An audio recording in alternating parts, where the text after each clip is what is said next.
Hey there! Today I would like to talk about scales and how to practice them properly. This is a major scale. This is also a major scale.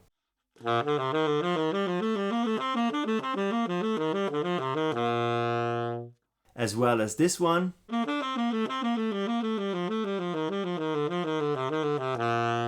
This one.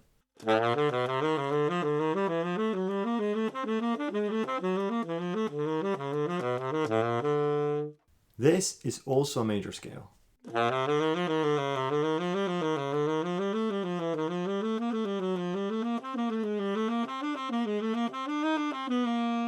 Often scales are thought as something linear that has to be played up and down the horn in this fashion.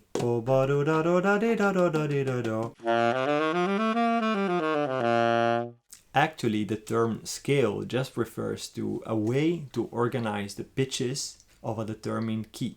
Any pattern or shape can be applied to the note of a certain key so that they can be organized within a scale.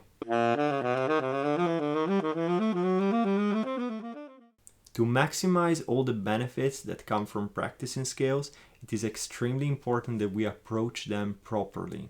I want to tell you about 3 points that, in my opinion, make up the foundation of a healthy and effective scale practice. Number 1, airflow. I've often encountered students that in order to produce sound, especially in the low register of the horn, they build up a lot of tension in this area, mouthpiece, embouchure related. And they end up sounding more or less like this.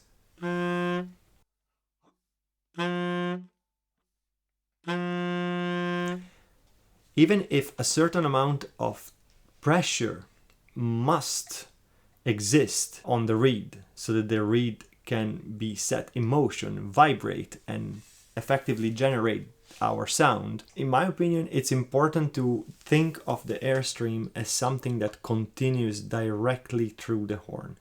Almost like pretend that the mouthpiece isn't there. Try and breathe through the horn.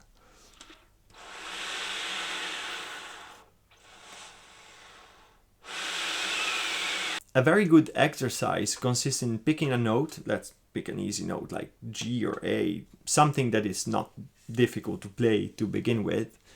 And while breathing through the horn this way, try to find the point in which the air becomes sound. So you increase the pressure slowly and gradually to the point in which this air stream that you're hearing becomes the note.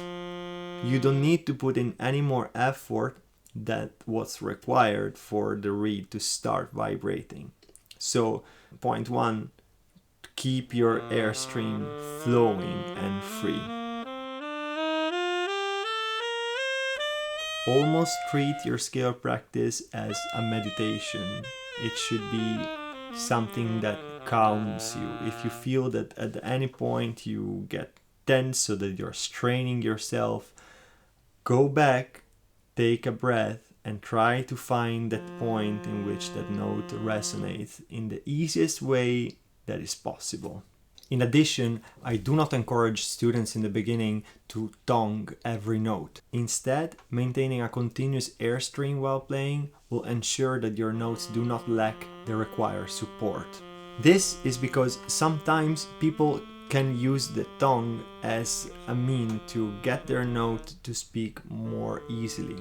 In this way, we would be using the tongue as a necessary crutch to get the note to start, rather than as a tool to infuse our playing with different articulations. Second point, precision. Your fingers should be at all times sitting on the pearls of the saxophone. You do not need to lift your fingers away from the instrument in order to release a key. You just need to let the horn do the job for you. If I just release the tension here, the horn pushes my fingers back up, right where they belong, close to the pearls. This allows for relaxed technique, something that is really important.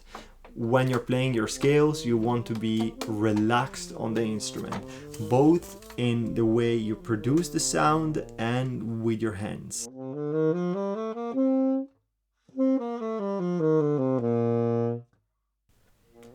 This precision is what will allow you to eventually build up speed.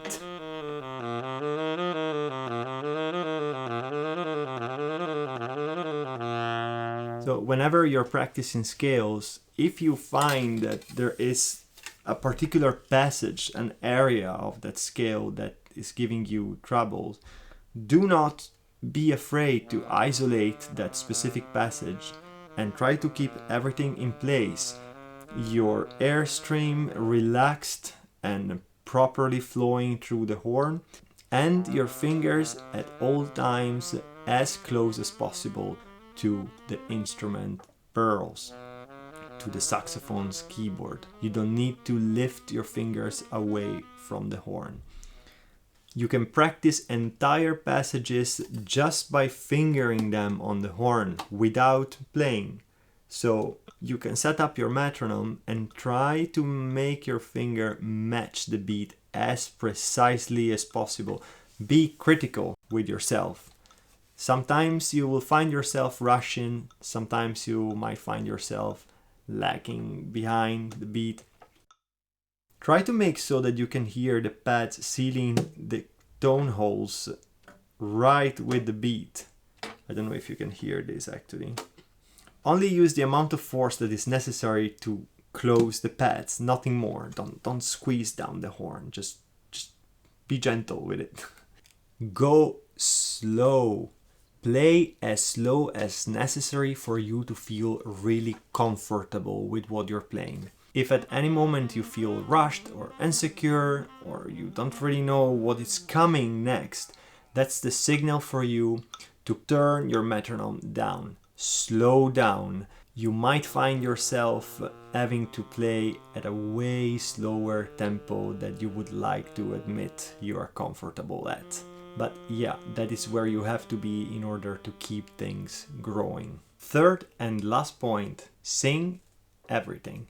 It doesn't matter if you have a nice voice, and if you're not great at singing in tune, you will notice that you will get better at it while doing this. Singing your scale or part of it before you play it ensures that you build up a certain kind of connection with the horn, where your fingers meet your ear's expectation. You might also find out that singing a passage that is giving you some trouble, a difficult point in your scale for example, might help you figure it out easier and faster.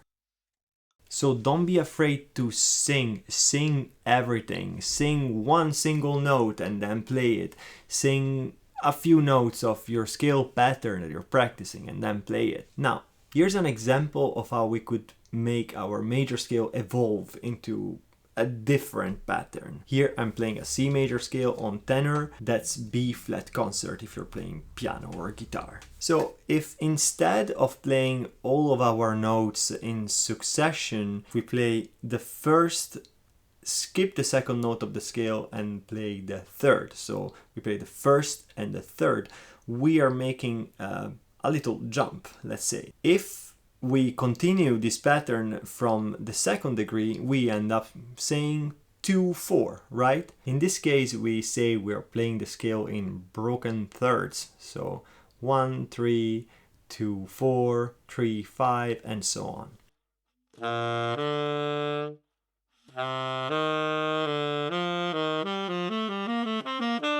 When we reach the top of the scale, we can go down using the same exact kind of interval.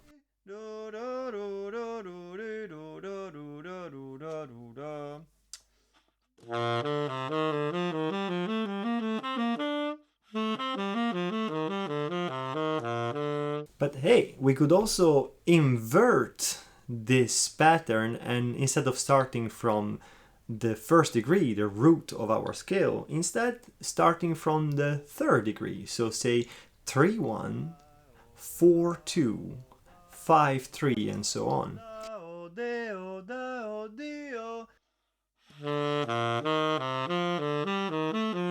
This way we kind of flipped the pattern around. If you have never done it before, you will find out that these two kind of scales feel very different under your fingers.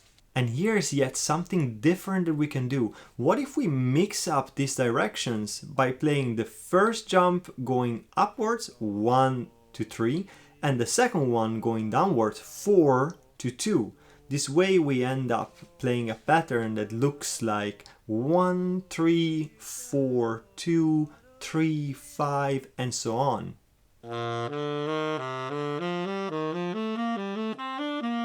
Finally, even this variation can be flipped the other way around.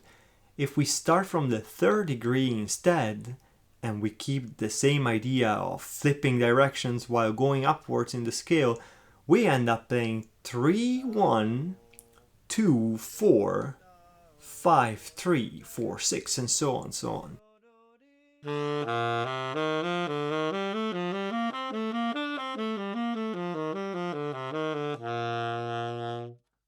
So you see, there are a lot of ways to get creative with our scales. The possibilities are endless. Try to pick up one of these patterns and build up something new. I might start my day playing something I've never played before. Here's another example of what could be done with a major scale.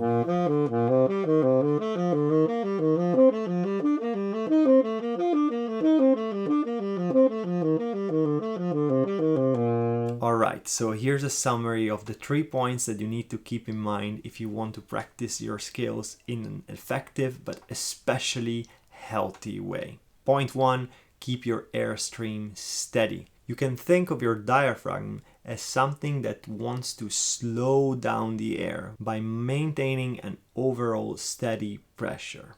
Point 2, precision.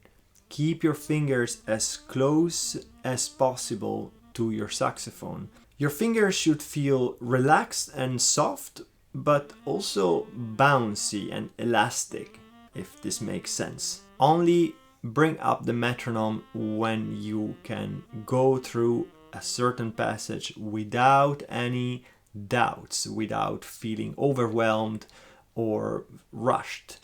If you have at any point the sensation that something makes you even slightly uncomfortable, bring that metronome down to the tempo that you are comfortable at. And I mean it really comfortable. It can be very slow.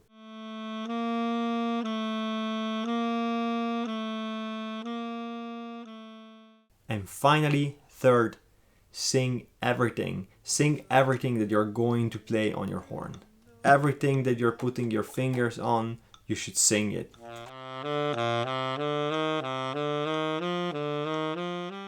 So I thank you for watching this video. This is the first of what I hope will be a series of videos. I hope to see you around again. Happy practice.